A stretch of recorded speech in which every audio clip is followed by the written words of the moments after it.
Γεια σου παιδιά, smartphone Steam. Να πάρεις πατάτες σουβλάκια.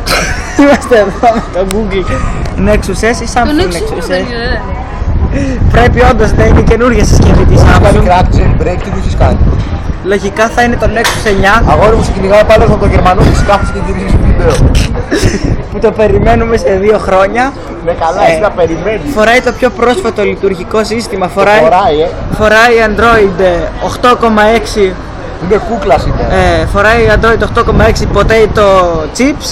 Potato chips. Πατατάκια. Περιμένει- Μαλάκας βγάζει τα ονόματα. Περιμένουμε Από την, την Google σου. περιμένουμε την καινούργια Από την Android. έκπληξη Google Surprise. Yogurt Milk. Γιάννη, πίνασα. Βλέπουμε εδώ, φοράει το, όπως είπαμε, το potato chips. Γαμώ το μεταξύ πίξης. Nexus 9.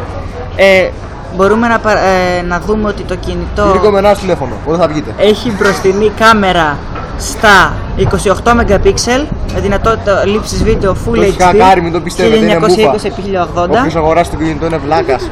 Βλέπουμε Από μία κάθε οθόνη 28,20 ιντσών με ανάλυση 1.827 Τελικά με τη Γιώτα θα βγείτε στο Ζιρήνιο. επί 220 pixels, Θα κάνετε πολύ παιδάκια. παραπάνω από Full HD.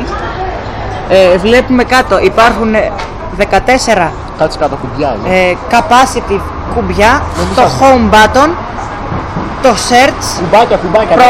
το ρυθμίσεις και back button και βλέπουμε και τα άλλα 10 κουμπιά εδώ πέρα, δεν ξέρω την ονομασία τους.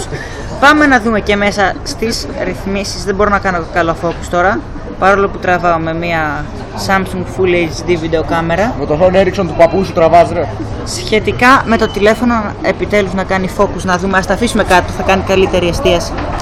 Να πάμε παιδιά και σχετικά με το τηλέφωνο, Είμαστε σαν τους εξωγήινους. να δούμε και έκδοση Android.